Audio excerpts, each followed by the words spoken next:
Today on Wholesome Roots Farmstead, we are making some feta cheese. Feta cheese, please.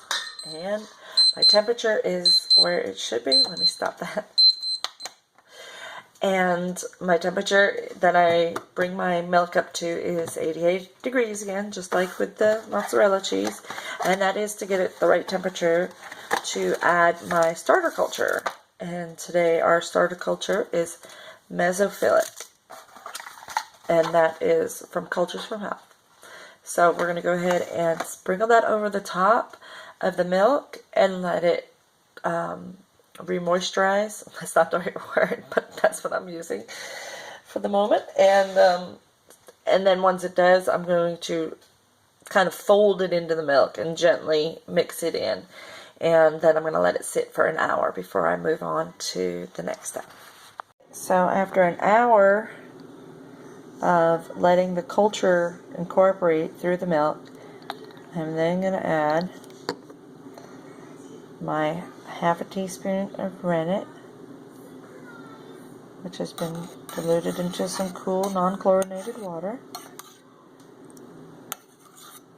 and add that to the cultured milk.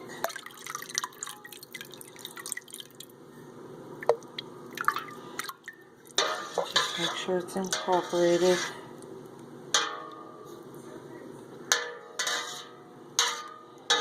Don't want to over stir it, just make sure it's through every section of the milk. And then I'm going to put the lid back on and wait another hour. Alright, it's been about an hour, and I looked in the pan and I saw this edge right here. You see how it's got the whey separated?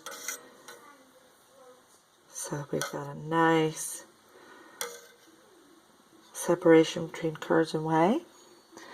So we'll do, you can test the clean break by inserting a knife or a spoon and seeing if it breaks in a nice clean line, and it does. So I'm going to cut it nicely.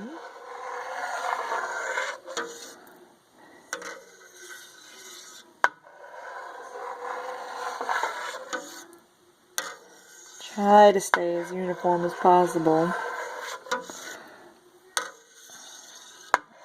Get about the same width in each of your slices. The curd is actually moving. I don't know. Well, no, it's definitely moving. But it was, even in the beginning, a couple of stages, you could see. You couldn't really see, but it was moving as well. So it was hard to try to keep it a straight line. And keep it equal distance as best as I can.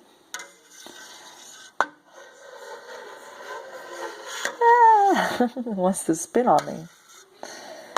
No spinning.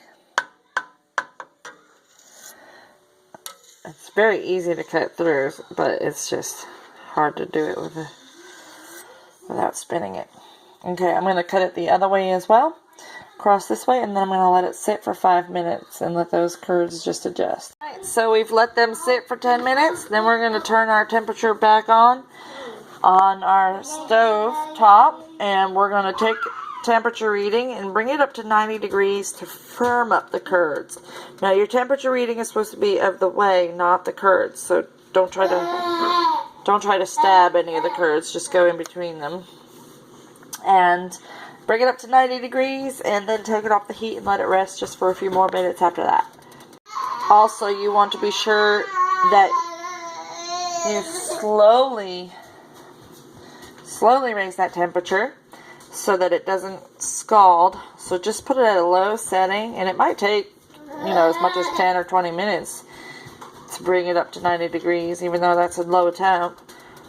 But when you stir, be careful and gentle, and use a soft spatula that helps from breaking the curds up too much. The curds are going to break a little bit, and that's okay. It's even somewhat desired, but you just don't want to destroy them. And my goal here is to make sure that anything that's touching the bottom of the pan where it's the hottest is not getting overheated. So just very gently stir those curds. I guess my house is warm because it's already coming up to 90 degrees for me, and I literally just turned it on. So I'm just going to go an extra 5 minutes just to make sure I've gone long enough and get those curds firmed up, and just very gently keeping them off the bottom of the pan, or at least rotating the ones that are on the bottom. Careful, I don't want to break the curds up too much.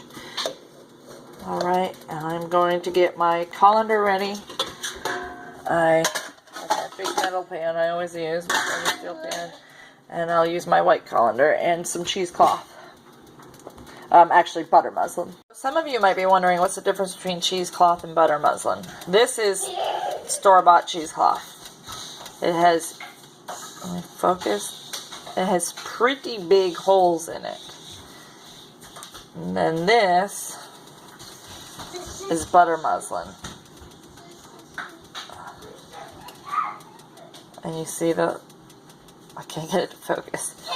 There we go. You see the particle size in between the weave is much tighter, and that allows more curds to be trapped.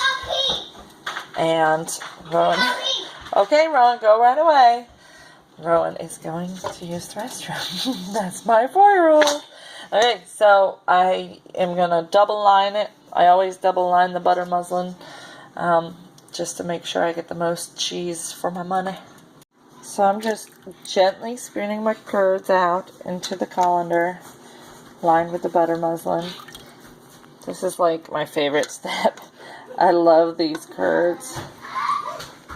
Like this, they're just so shiny and pretty, and I like to eat them. I am a fan of really plain curds like this.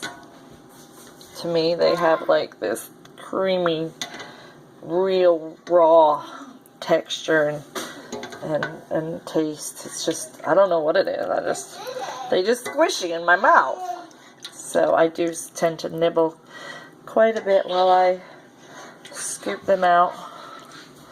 And just do that and let it sit for a little while and let most of the whey drain out, and then gather your butter muslin up and form a knot in the corners. So I do a knot here and then a knot the other way with those two corners. But I'm going to let it strain a little bit in the bowl first to get the majority of the whey out. So as I'm letting it strain for 30 minutes to get the bulk of the whey out, and then I'm going to tie it up like I explained, and I'm going to strain it further, and I'm going to go ahead and do that overnight to really dry it up some, because what we're going to do after that is, normally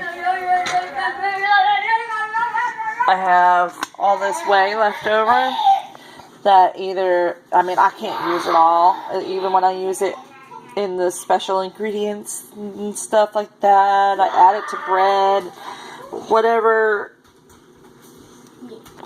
So usually I have a lot of leftover whey that I can't use it quick enough, so it goes to the pig.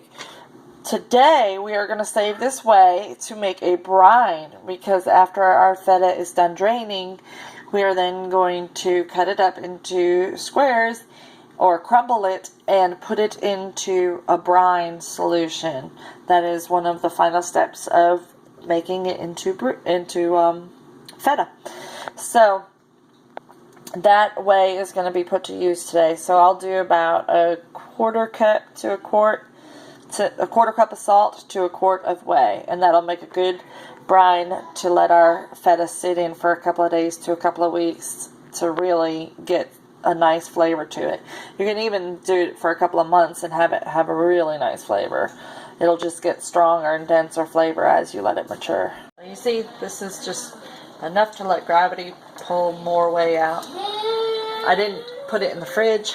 I just left it out here while I cooked dinner. After straining my cheese in the cheesecloth overnight, I have this beautiful, this is my crumb shot, as some bakers would call it. And look at the beautiful airy bubbles. So I'm going to cut it up into 1/2 inch to inch pieces approximately. And then I am going to cover it with a brine of 1/4 cup of salt to 1 quart of whey. And it's the same way that I used to make the cheese, from making the cheese. Alright, I got my cheese all cut up. I got my whey all shook up with the salt. And I'm going to pour it over the top. I'm hoping a quart's going to be enough, but I can always mix up some more because I do have more whey. I saved all of it, so we're going to pour that over and see how it goes. So it looks like a quart was enough, but the curds are floating. So I'm going to place a plate over it that fits inside the dish all the way. And that's going to hold most of it down. And I will actually check on it and rotate it occasionally to make sure the curds on the edges, oops, get covered. And my lid, yeah, my lid pushes it down just enough that it actually looks like it covers the rest of it. I'm going to go ahead and get a piece of saran wrap and cover over the plate, just so that, because there's not like a perfect seal around the lid, so I want to make sure none of that spills in my fridge while it's resting. And I've read as few as 4 days it tastes great, but most are saying a couple of weeks to even a month or more is for better flavor for the feta. So I'm going to test it in 4 days, of course, and if I love it, then I'm going to start eating it. It's really a matter of taste at this point. So good luck. Hope you enjoyed. Subscribe and comment below if you have certain times that you like to keep your feta resting in the brine.